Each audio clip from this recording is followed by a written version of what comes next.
Your shoes are the foundation of your foot care. If your podiatrist is working hard to treat your foot and you are wearing the wrong shoes, that foundation might be like building a house on a swamp.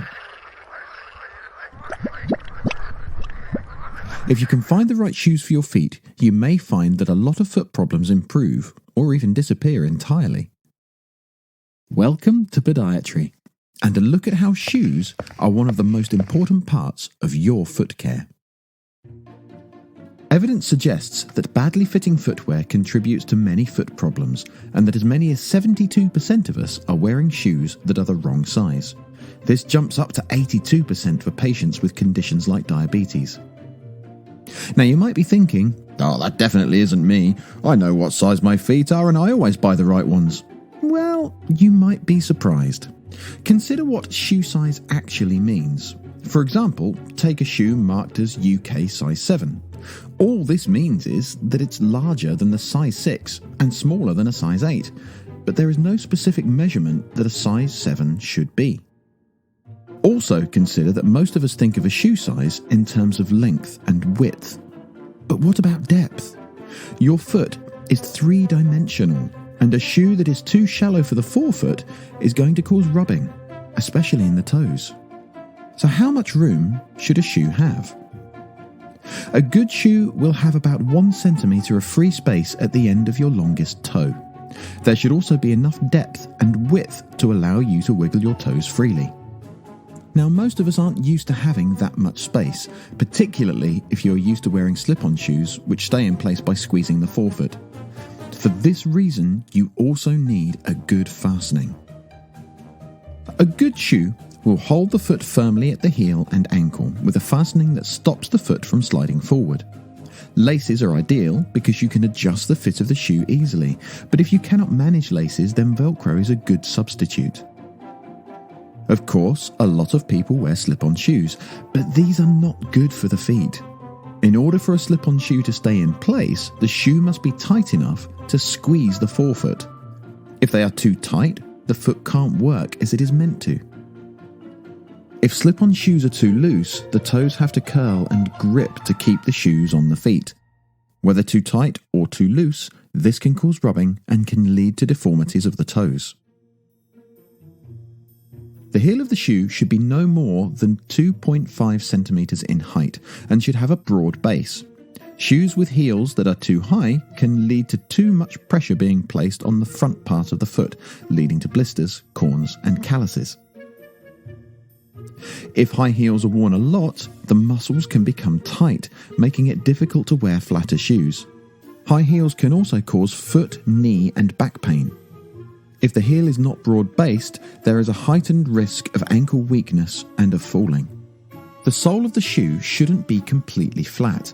A slight curve to the sole will help your foot propel you forwards in a more efficient way.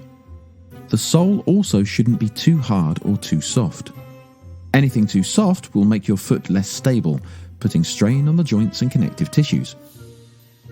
A soft sole will also let any insoles or orthotics sink, reducing their effectiveness, or preventing them from helping altogether.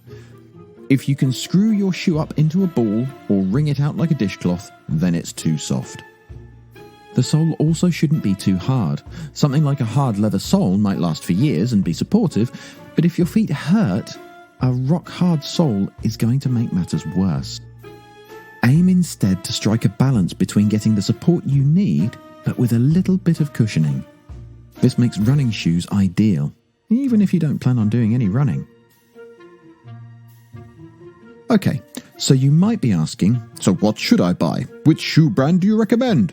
Well, unfortunately, this isn't an easy point to answer, as there are some good shoe manufacturers out there that make the occasional bad shoe, and some manufacturers that usually make less than ideal shoes, but occasionally make something brilliant.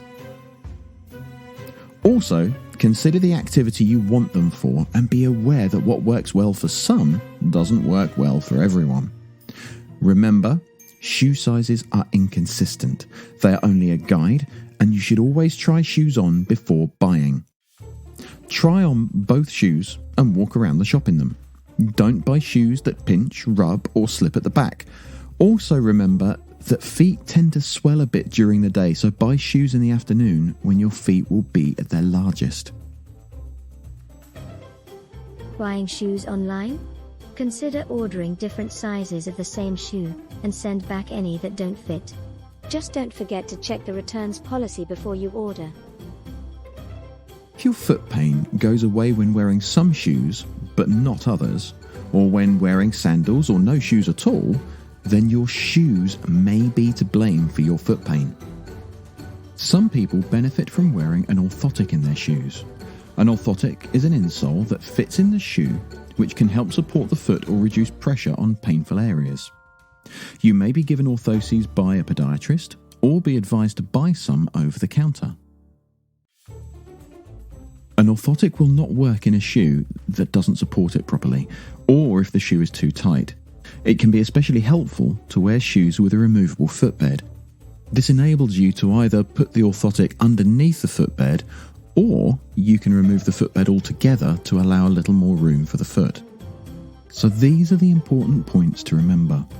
Firstly, make sure your toes have at least 1 centimetre of free space around them. Ensure that your shoes have a good fastening, and that the sole is not too firm and not too soft. Also, make sure that the sole has a gentle curve to make it easier for you to walk more naturally. Try not to wear shoes where the heel is too high. And if you need shoes that will take an orthotic, wear something that has a removable footbed. More foot care advice, including advice for patients with diabetes and other high-risk conditions, is available from the Suffolk GP Federation website.